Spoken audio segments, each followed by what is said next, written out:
봐야겠어. 좋으네. 안녕하세요. 네, 반갑습니다. 잘 지냈어요? 네. 우리 광호 학생, 네. 한 주 어떻게 지내셨어요? 요즘에 코로나가 조금 좀 완화되면서 교도소하고 소년원 집회가 많습니다. 그래서 요즘에 계속 이제 교도소 소년원 다니면서 아이들 위로도 하고 똑바로 살아야 된다 이런 얘기 해주고 뭐 그러고 있습니다. 네. 아유, 그 친구들도 고생이 많네요. 그렇죠. 아이고 저런. 우리 향기 학생은 오늘 아주 옷이 화사한데 오늘 좋은 일 있어요? 네, 오늘 복습하는 날이거든요. 와, 화사하다. 네, 복습 한번 합시다. 네. 지난 시간에 저희가 변화산에 대해서 배웠어요. 네. 왜냐면 그 전 상황은 어쨌든 이 제자들이 예수님께서 내가 뭐 죽임을 당하고 부활을 할 거야. 그리고 뭐 그래서 막 너무 혼돈스러웠는데 다시 내가 왕권을 가지고 올 거야. 그걸 볼 사람이 있을 거야. 막 이러니까 제자들이 너무나 헷갈리고 혼돈스러운 상황이었어요. 그런 와중에 한 6일 정도 지난 후에 예수님께서 또 베드로, 야고보, 형제 요한을 데리고 높은 산으로 올라갑니다. 근데 여기서 나오는 높은 산은 하나님의 임재, 하나님의 영광을 뜻하는 그 높은 산을 얘기하는 거거든요. 근데 이제 여기에서 우리가 제일 이렇게 많이 듣고 봐왔던 그곳에서 예수님께서 이제 변형이 되세요. 근데 저는 그전에는 사실 뭐 해와 같이 빛나며 옷이 휘어졌더라 해서 오히려 예수님께서 이렇게 막 신처럼 더 그렇게 되는 줄 알았는데 알고 보니까 예수 그리스도가 아닌 온전한 인간의 모습으로 이 변형되는 모습이었더라고요. 아니 여기서 굳이 이렇게 인간의 모습으로 왜 변형이 되시지라고 생각하지만 어떻게 보면 예수님께서는 온전한 인간의 모습이어야지만 십자가의 그 대속 사건을 완성하시고 또 어떻게 보면 하나님의 뜻을 완전히 그 영광의 자리로 들어가시기 위해서 인간의 모습으로 오롯이 변화하셔야 되는 거예요. 그래서 이 변화사는 어쨌든 신으로 변하는 게 아니라 온전한 인간의 모습으로서 이 변형되시는 그 장면을 표현한 거다라고 그때 설명을 해주셨어요. 그래서 그걸 좀 이해하는 시간이 아니었나 생각이 듭니다. 네, 예. 수고했어요. 사실 지난주 내용이 많은 신학적인 담론을 담고 있기 때문에 네. 굉장히 어렵습니다. 맞아요. 사실은. 맞아요. 이제 몇 가지만 다시 한번 우리 향기 학생 복습한 내용에다가 제가 네. 조금만 더 해주세요. 덧붙일게요. 첫 번째 많이들 이제 이 사건에 대해서 오해했던 게 뭐냐면 예수 그리스도의 신적인 존재를 드러내기 위한 변형이다. 그게 아니라는 거죠. 신적인 존재를 드러내기 위한 변형이 아니고 아니다. 오히려 인자, 네. 하나님의 아들이신데 어디에 강조점을 뒀다고 했죠? 완전한 인간. 완전한 인간. 그러니까 온전한 인간. 온전한 인간으로서의 예수님을 강조한 거죠. 그래서 아무도 안 보이고 예수만 보이더라. 네. 그 예수라는 것은 인간의 이름이에요. 네. 그래서 그리스도라는 단어가 빠지죠. 그 본문에서. 그래서 온전한 인간으로서 완전한 영광의 모습으로 변형되는 사건이란 말이에요. 그러면 이 사건이 어디에 목적을 두고 있는가 했을 때 지금 말귀도 못 알아듣고 있는 제자들 그리고 제자들이 연약하잖아요. 네. 네. 우리들이란 말이에요. 네. 이 제자들도 이 변형의 완성된 자리로까지 예수님께서 이끌 것을 목적하고 있는 것이 이 사건이 담고 있는 그림이에요. 이제 이해가 됩니까? 네. 예. 그러니까 이 변화산의 사건은 여러 가지 신학적인 담론을 담고 있기 때문에 사실 여러분들이 아마 지난주 공부하면서도 좀 어려웠을 거예요. 근데 복습을 축약해서 잘 해주셨습니다. 오늘 수업 마태복음 55강 너희 믿음이 작기 때문이다. 자, 오늘은 그 뒤에 이 사건에 이어서 나오는 산 아래 풍경. 지난주는 산 위의 풍경이었죠? 네. 네. 근데 오늘은 산 아래 풍경이에요. 산에서 내려오죠. 네. 예. 항상 그리스도인들은 산에만 있으면 안 돼요. 예? 내려와야 돼. 산에만 있으면 이상해져요. 세상 속으로 들어가서 네.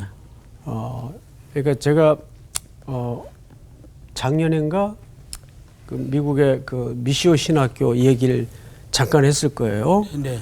그 미시오 신학교 그 도서관 입구에 큰 글자가 하나 세상으로. 그렇죠. Following Jesus into the world. 예수를 따라 세상 속으로. 예수를 따라 세상 속으로. 그와 같이 예수님도 지금 제자들을 데리고 산 아래 내려오세요. 근데 산 아래 풍경은 아비기안이에요. 귀신 들린 세상이에요. 그렇죠? 우리하고 똑같아요. 우리가 어떤 때는 세상에 시름, 근심, 걱정, 염려에 가득 쌓여 있으면 교회 가면 괜히 앉아서 눈물이 나고 예배 끝나고 또 집으로 현장으로 일터로 돌아가려면 아유 그냥 여기서 그냥 있었으면 좋겠다. 근데 생활이라는 게 그렇지 않아요. 예. 또 설거지 끝내놓고 나면 돌아서서 또 밥 다음 끼 걱정해야 되고 똑같은 거죠. 자, 우리 그 광호 학생부터 네. 읽도록 하십시다. 그들이 무리에게 이르매 한 사람이 예수께 와서 꿇어 엎드려 이르되 주여 내 아들을 불쌍히 여기소서. 그가 간질로 심히 고생하여 자주 불에도 넘어지며 물에도 넘어지는지라. 내가 주의 제자들에게 데리고 왔으나 능히 고치지 못하더이다. 예수께서 대답하여 이르시되 믿음이 없고 패역한 세대여, 내가 얼마나 너희와 함께 있으며 얼마나 너희에게 참으리요. 그를 이리로 데려오라 하시니라. 이에 예수께서 꾸짖으시니 귀신이 나가고 아이가 그때부터 나으니라. 이때 제자들이 조용히 예수께 나와 이르되 우리는 어찌하여 쫓아내지 못하였나이까. 이르시되 너희 믿음이 작은 까닭이니라. 진실로 너희에게 이르노니 만일 너희에게 믿음이 겨자씨 한 알만큼만 있어도 이 산을 명하여 여기서 저기로 옮겨지라 하면 옮겨질 것이요 또 너희가 못할 것이 없으리라. 갈릴리에 모일 때에 예수께서 제자들에게 이르시되 인자가 장차 사람들의 손에 넘겨져 죽임을 당하고 제3일에 살아나리라 하시니 제자들이 매우 근심하더라. 가버나움에 이르니 반세겔 받는 자들이 베드로에게 나와 이르되 너의 선생은 반세겔을 내지 아니하느냐. 이르되 내신다 하고 집에 들어가니 예수께서 먼저 이르시되 시몬아 내 생각은 어떠하냐. 세상 임금들이 누구에게 관세와 국세를 받느냐. 자기 아들에게냐 타인에게냐. 베드로가 이르되 타인에게니이다. 예수께서 이르시되 그렇다면 아들들은 세를 면하리라. 그러나 우리가 그들이 실족하지 않게 하기 위하여 내가 바다에 가서 낚시를 던져 먼저 오르는 고기를 가져 입에 열면 돈 한 세겔을 얻을 것이니 가져다가 나와 너를 위하여 주라 하시니라. 네.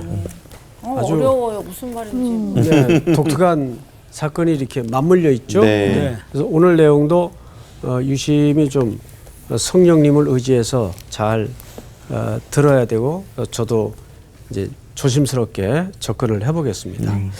이 귀신 들린 아이의 사건은 누가복음에도 있고 마가복음에도 있고 마태복음에도 있어요. 그런데 다 관점이 달라요. 우선 우리가 가장 잘 아는 마가 오늘 공부할 내용이 마태복음 버전이죠. 네. 누가복음에서는 하나님의 위엄에 대해서 관점을 가졌어요. 그리고 마가복음에서는 기도와 금식 외에 이런 유가 나갈 수 없느니라. 기억나시죠? 기도에 방점을 두었어요. 근데 마태복음은 유난히 믿음을 강조해요. 믿음. 근데 사실 세 기자가 이 같은 이야기를 놓고 이렇게 다른 관점으로 글을 썼지만 결국 이 관점 자체가 유기적인 연결을 갖고 있어요. 그래야 안 그래요, 여러분? 네? 믿음, 기도, 하나님의 위엄, 뭐 전능하심, 능력 정도로 우리가 이해하면 되겠죠. 이거는 분리돼서 생각은 할 수 있어도 분리될 수 없는 한 덩어리 안에 다 요소에 녹아진 하나의 덕목이라고 보면 정확한데 오늘은 그 중에서도 믿음의 측면에서 이 사건을 좀 보자고요. 자, 우선 배경은 산 위에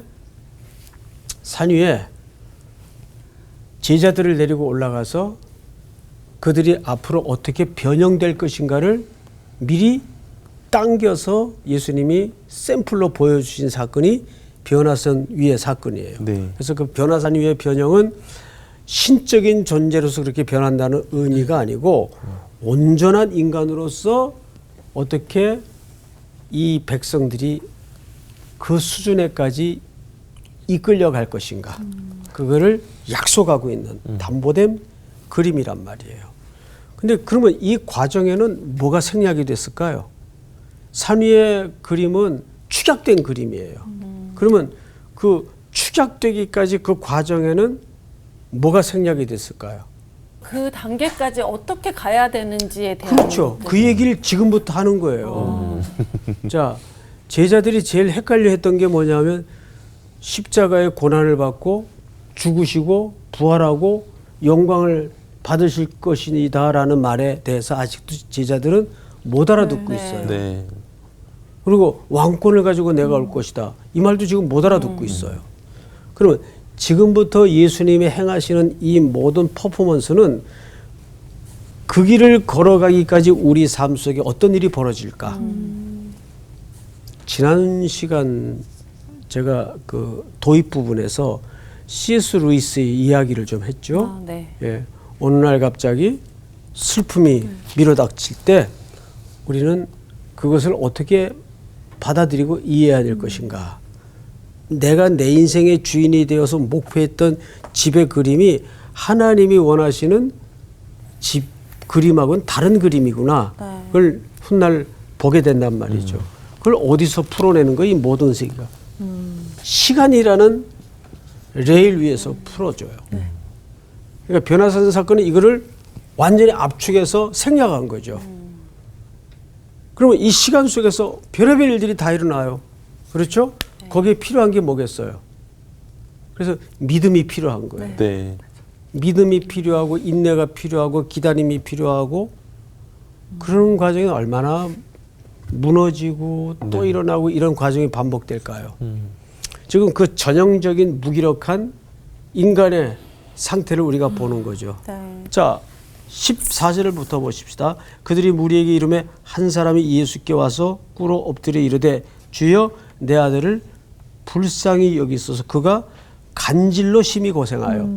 여러분 이 간질이라고 되어 있는데 사실 세레니아 조마이라는 말은 간질이라는 번역은 적절치 않습니다.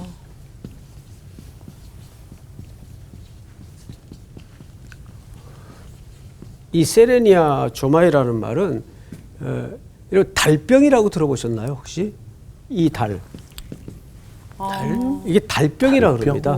달병. 네. 그래서 간질이라고 번역한 데는 그런 이유가 있을 거예요. 왜냐하면 그 밖으로 표출된 증상이 비슷해서. 간질 환자들과 비슷하기 때문에 아마 그렇게 번역을 한 것 같아요. 그러나 소위 오늘날 현대의학이 정의하고 있는 그런 간질병 환자는 아니에요. 세레니아 조마이라는 말은 보통 이제 정신병으로도 많이 사람들은 부르곤 합니다. 근데 그가 어떤 상태인가 하면 불에도 넘어지고 물에도 넘어지는지라. 그러니까 얼마나 아버지도 아들도 피폐해 있었겠어요. 그렇죠? 자, 근데 16절을 잘 보세요. 내가 주의 제자들에게 데리고 왔으나 능히 고치지 못하도이다. 이 주의 제자들은 장차 어떤 그림의 상징을 갖고 있죠? 교회. 교회 상징이에요. 어쩌면 오늘날 교회를 고발하는 듯한 느낌이 들어요. 세상은 이렇게 병이 더 깊어져 가고 혼돈 속에 빠지는데 교회 개수는 늘어나는데 세상은 전혀 치유되지 않고 달라지지 않는 모습을 볼 때 어쩌면 이 교회를 향한 고발 같은 느낌이 드는데 그 대표적인 질문이 여기 이제 등장합니다. 몇 절을 보시냐 하면 19절 보세요. 이때 제자들이 조용히 예수께 나와 이르되 우리는 어찌하여 쫓아내지 못하였나이까 이르시되 너희 무엇가 작은 까닭이다? 믿음이 예, 작은 믿음. 까닭이구나. 그래서 오늘 여러분들이 이 믿음의 실체에 대해서 만나게 될 겁니다. 전혀 뜻밖의. 예. 믿음이 그런 거였어? 아마 이렇게 의문으로 결론이 날 수도 있어요. 예. 왜냐하면 여러분들이 생각해 왔던 기존 믿음이라는 체계와는 다른 이야기를 지금 예수님은 가르치고 싶은 거거든요. 그래서 수업을 들으면서 나는 믿음을 어떻게 이해해 왔나 이것도 한번 염두에 두는 것이 오늘 공부 결론에 도움이 될 겁니다. 네. 예수님이 계속 집요하게 믿음을 강조해요. 그죠? 네. 예, 믿음이 작은 까닭이니라. 진실로 너희에게 이르노니 만일 너희에게 믿음이 겨자씨 한 알만큼만 있어도 이 산을 명하여 여기서 저기로 옮겨지라 하면 옮겨질 것이요 또 너희가 못할 것이 없으리라. 자, 여러분, 제자들이 예수님에 의해서 주로 종종 집요하게 마태복음에서는 믿음을 지적받아요.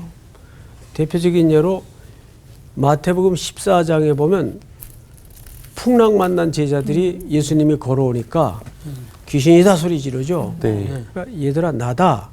그게 달랬어요. 왜냐하면 정통 유대인들은 주로 귀신들이 밤에 바다에서 작용한다고 사회적 통념을 갖고 있었기 때문에 당연히 제일 어두운 칠흑 같은 밤 사경에 희끄무레한 물체가 걸어오니까 당연히 귀신인 줄을 알 수밖에 없어요. 그러니까 그것은 거기까지는 제자들을 나무랄 건 아니에요. 그러니까 유대인들은 누구나 가질 수 있는 당시 통념이었기 때문에. 근데 이제 문제는 그 다음부터 벌어지죠. 예수님이 얘들아 나다. 그러면 우리 향기 학생 같으면 뭐라고 대답을 했겠어요? 그 상황 속에서. 어떻게 거기에 예수님의 증거로 되세요. 예수님. 아니 나는 아니 왜 거기 계세요? 빨리 빨리 오세요. 이제 위험해요. 예수님이 지금 무리로 걸어오신단 말이에요. 안 돼요. 빠져요. 일로 오세요. 우리 수혜 학생.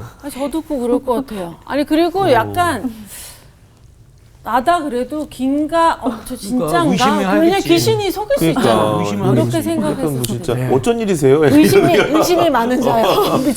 왜 예수님이 나다 그랬어요? 그랬더니 베드로가 정말 주님이시면 나를 명하여 걸어오라 하소서. 그래서 걸어와라 그러죠. 그 베드로가 걸었어요, 안 걸었어요? 걸었어요. 걸었죠.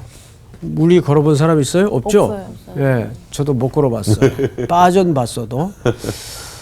걸어가다가 잘 그게 놀라운 일이죠. 예. 걸어가다가 빠져요.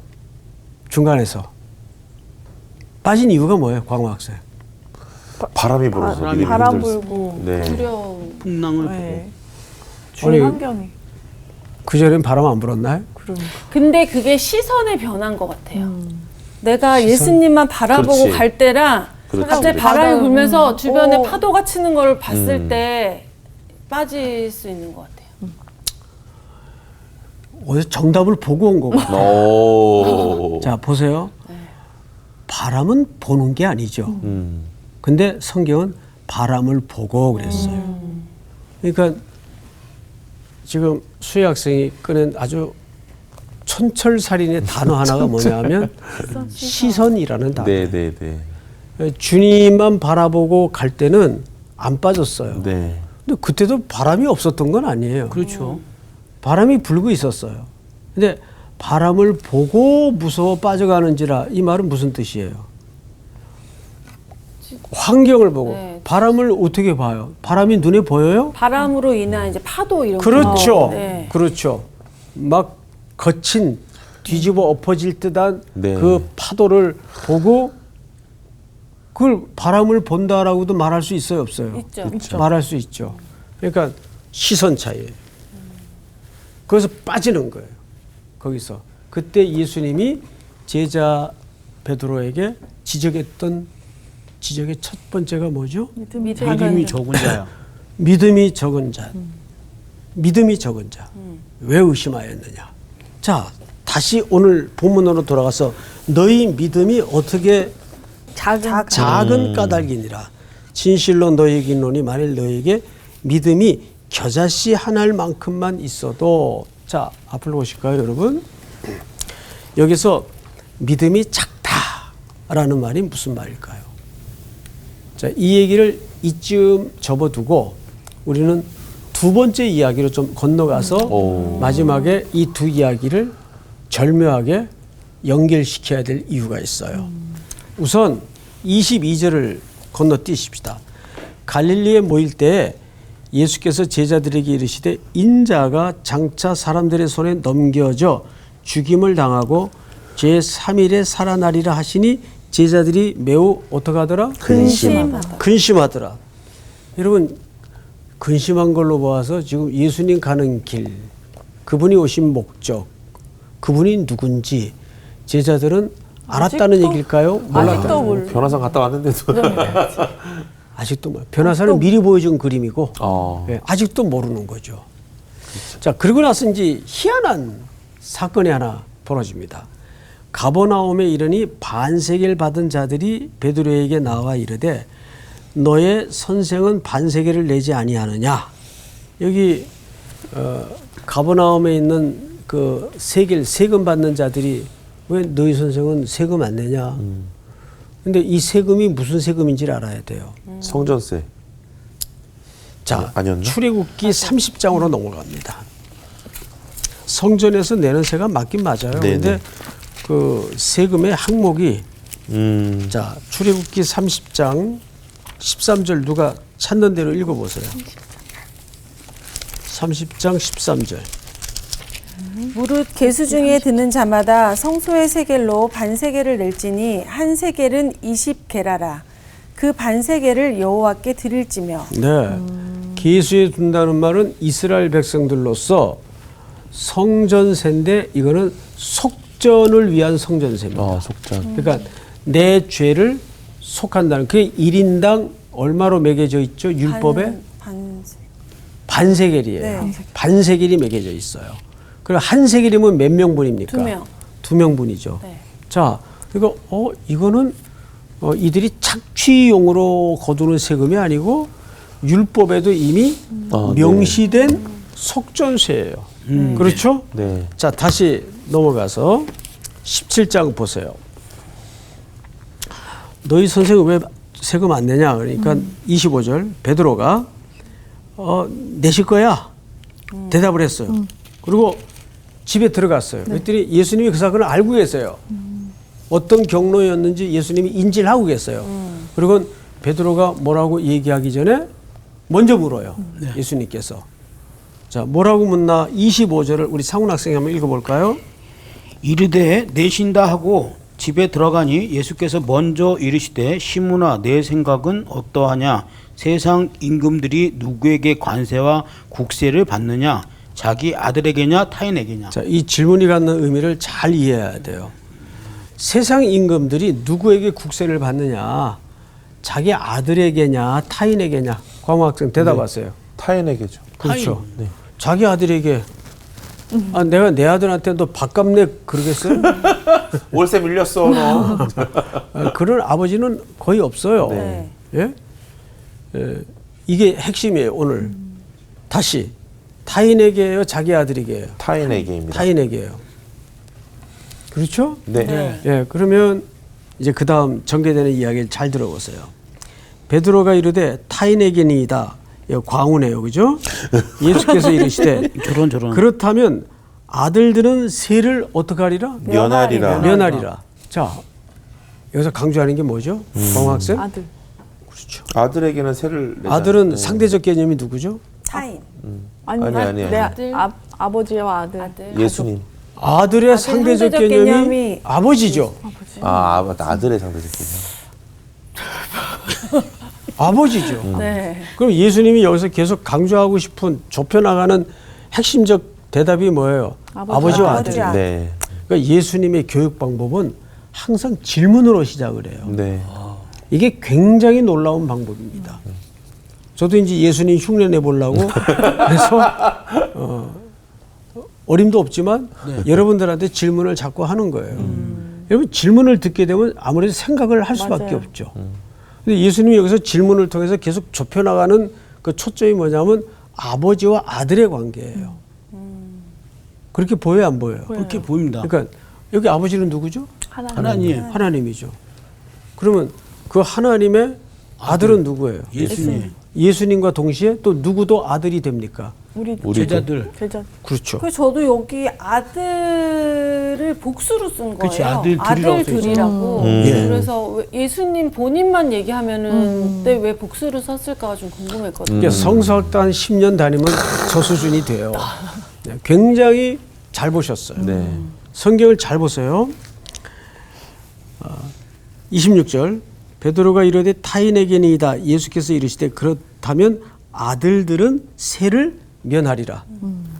아들들은 당연히 세를 낼 필요가 없죠. 그렇죠. 예. 자, 27절 그러나 우리가 그들이 실족하지 않게 하기 위하여 네가 바다에 가서 낚시를 던져 먼저 오르는 고기를 가져 입을 열면 돈 몇 세겔? 한 세계. 한 한 세계를 세계. 얻을 것이니 그러면 예수님이 그 한 세계를 건져 올릴 텐데 이것은 사람의 수단 속으로 들어가는 거예요. 낚시를 해서 건져 올리라는 이 명령 자체가 뭐 뿅 해가지고 호로병인가요 그거? 병에서 갑자기 뭐 마왕이 나타나서 알라딘. 램프? 램프. 알라딘의 램프. 진이 글쎄 거기까지. 어디서 갑자기 없던 들이 튀어나오게 하지 아니라. 않는단 말이에요. 그러니까 낚시라는 것은 뭐죠?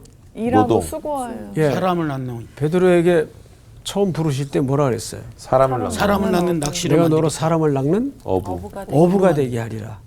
근데 여기 베드로에게 낚시를 하라 그래요. 누가 실족지 않도록 하기 위해서. 사람들이 실족지 않도록 하기 위해서.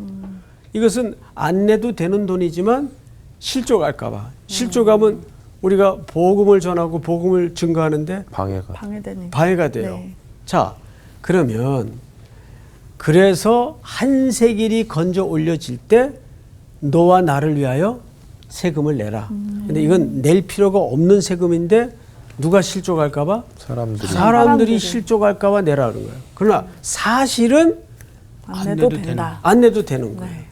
누구와 누구 관계이기 때문에. 아버지와 아버지와 아들의 관계이기 때문에. 그러면 믿음의 정체가 뭐예요? 아버지와 아들의 아들이 관계. 되는 거. 그렇죠. 우리가 왜 믿음이 적은 자들이라고 예수님이 지적했을까요? 어떤 때는 하나님이 그냥 이웃집 아저씨 정도밖에 취급이 안 돼. 내 인생의 보조자 정도로밖에는 취급이 안 돼. 그런데 정말 우리가 이 세상을 살아가면서 싸우는 싸움은 다른 게 아니에요. 하나님을 아버지로 만나가는 싸움이에요. 그게 뭐예요? 그게 믿음이에요. 네. 진짜 믿음이에요. 그러니까 3단계에 걸쳐 예수님이 자신을 설명할 때 순결, 그 다음에 뭐라 그랬죠? 거룩. 그 다음에 뭐라 그랬죠? 완전한 영광. 제가 언젠가 이 설명을 드려요. 거룩이라는 거는, 자, 우리 수희 학생, 거룩의 성서학당의 가르침을 기초로 설명해 봐요. 거룩은 화이팅. 자주 들었는데. 화이팅. 많이 들었는데 거룩은 하나님과의 관계를 그렇지, 얘기하는 거잖아요. 그렇죠. 어. 거룩은 상태 개념이 아니고 관계 개념이라고 그랬죠. 네. 그러면 우리가 보통 거룩할 때는 뭐 행위적인 뭐 새벽기도 열심히 나오고 뭐 새벽기도 나와야죠. 또 성경 많이 읽고 욕 안 하고 뭐 이런 거 나쁜 짓 안 하고 홀리홀리한 거. 그 성경 그런 거를 거룩이라고 정의한 적이 없어요. 거룩은 관계 개념이에요. 그러니까 신부가 신랑에게 가장 거룩한 상태는 어떤 상태입니까? 신랑밖에 신랑만 모르는. 바라보는. 그렇죠. 그거는 관계 개념이에요. 나는 너밖에 몰라. 그러니까 하나님께서 내가 너희에게 거룩한 너희도 거룩하라는 말은 나는 너밖에 모르니까 너도 나밖에 몰라야 돼. 이 요구라고요. 근데 그게- 아까 선생님 앞에 말씀하셨잖아요. 뭐 새벽기도 하고 이거 그러니까 이게 순서의 차이인 것 같아요. 맞아요. 관계가 제대로 그렇지. 되면 이거는 하나도 안 자동이야. 해도 자동으로 어, 하게 하게 되는 되지. 건데 당연하지. 근데 우리가 자꾸 앞에 거 먼저 그치 하려고 이거 해야 하는- 돼 막 이렇게 하다 보니까 이 관계를 더 생각하지 못할 때가 하나를 가르치면 열을 알아 요즘에는. 네. 오늘 좀 중요한 얘기가 있어요. 중요한 얘기가 뭐냐면 우리가 사랑하면 어떻게 된다고 돼 있죠? 성실해지잖아요. 네. 예? 어떻게 잠이 와? 사랑하는데. 또 보고 싶고 맞아. 그 사람에 대해서 알고 싶고 그치. 그래서 물집이 터져가면서도 맞아요. 연애할 때 보면 성실해져요. 네. 데려다주고 또 데려오고 데려다주고 데려오고. 하나도 안 피곤하고 즐겁잖아요. 그래서 사랑하면 아니, 좀 눈이 피곤은 하지. 피곤은 하지. 예, 근데 그거를 이기고도 남죠. 맞아요. 그쵸. 사랑의 힘이. 맞습니다. 그런 거예요. 네. 그러니까 거룩이라는 개념은 관계 개념이에요. 그러니까 순결, 사실은 한 라인에 얹어져 있지만 같은 말이죠. 그리고 이 상태로 완전한 영광으로 이끈다는 얘기. 그것이 변화산 사건의 3단계에 걸친 설명이었죠. 내가 인생의 목적을 두고 추구하던 어떤 행복이 깨지고 와장창 무너졌을 때 우리는 이제 어느 날 갑자기 벌판에 서게 된 거예요. 처절한 결핍에 던져진 거예요. 거기서 우리는 또 누구와 밀착할 수밖에 없어요. 하나님. 제가 시편 23편을 강의할 때 그런 말씀을 드렸어요. 이상하다. 분명히 목자가 있는데 네. 왜 양떼를 사망의 음침한 골짜기로 지나게 할까? 그 이유를 우리 향기 학생이 한번 얘기해 보세요. 목자가 있는데 목자가 있잖아요. 네. 예. 근데 왜 양떼를 사망의 음침한 또 좋은 꼴이 있으니까. 꼴이 있는 걸 먹이기 위해서 그쪽으로 가야지. 그렇습니다. 거길 지나가야 있죠. 그렇습니다. 그러니까 목자만이 양들이 최상의 꼴을 어디서 먹는가를 알고 있어요.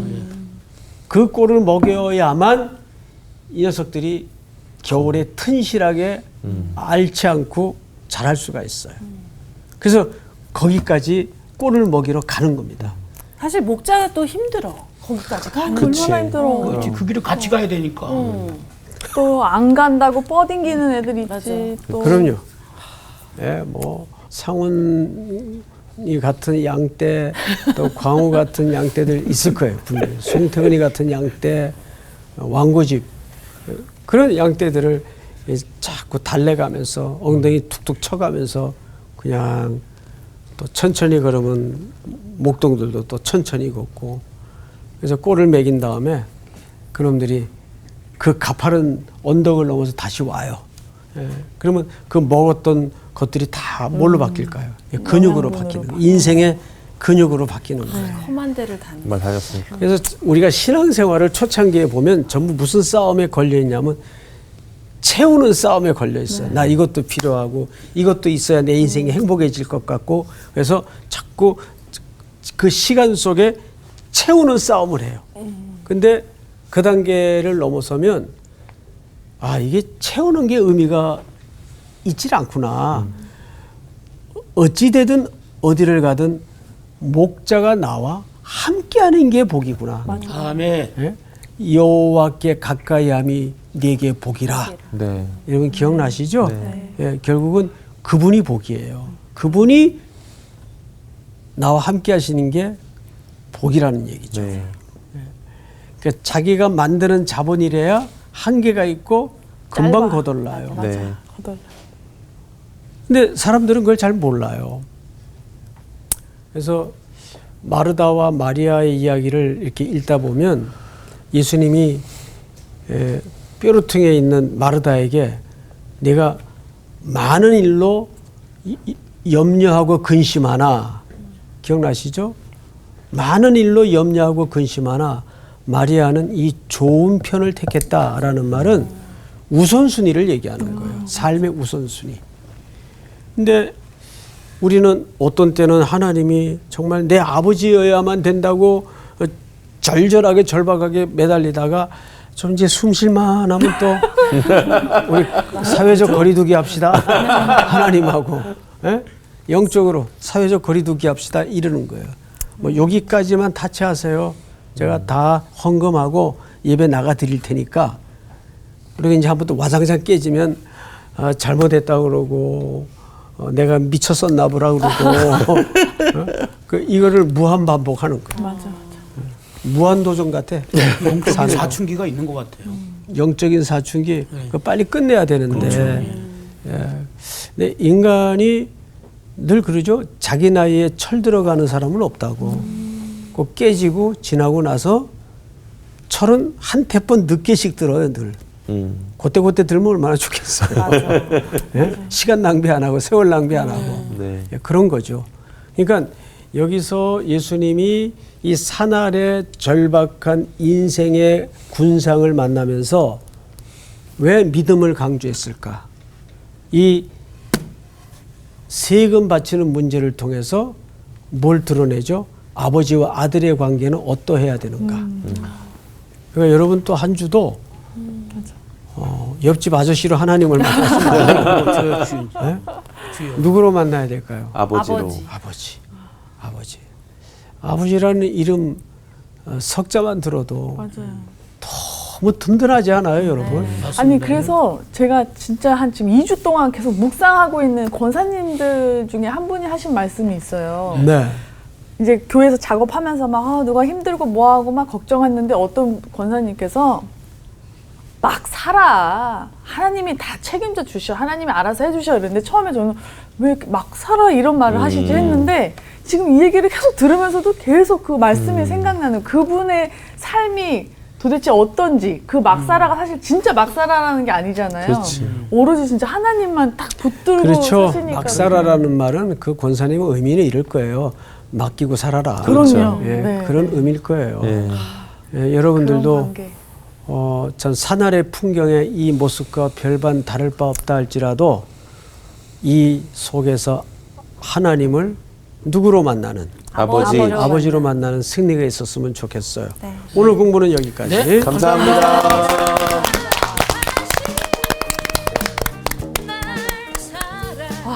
아버지. 제가 그 작년에 그 저 아버님이 돌아가셨잖아요.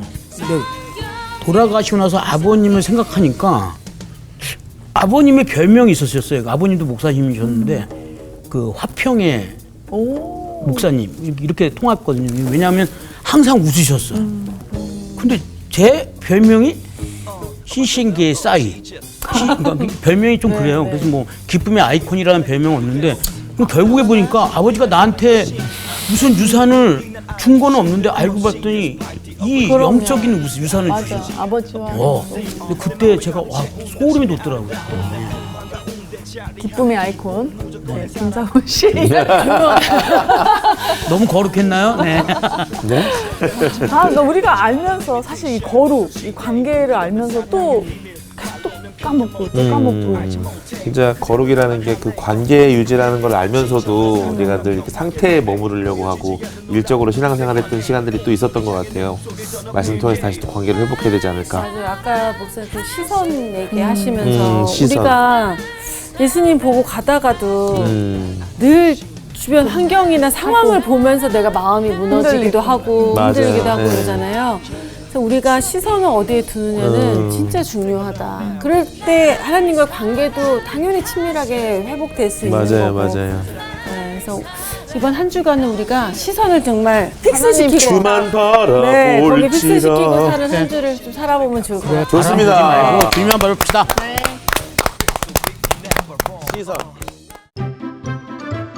이번 주 퀴즈입니다. 바울은 성만찬의 목적을 무엇이라고 했나요? 1. 예수님을 기념하기. 2. 예수님을 영접하기. 3. 성도끼리 교제하기. 정답을 아시는 분은 CBS 성서학당 홈페이지에 정답을 올려주세요. 선정되신 분들에게는 대한성서공회에서 발간한 성경 통독을 위한 최고의 자습서 성경 2.0 성서학당 선생님들의 저서 중 하나를 드립니다.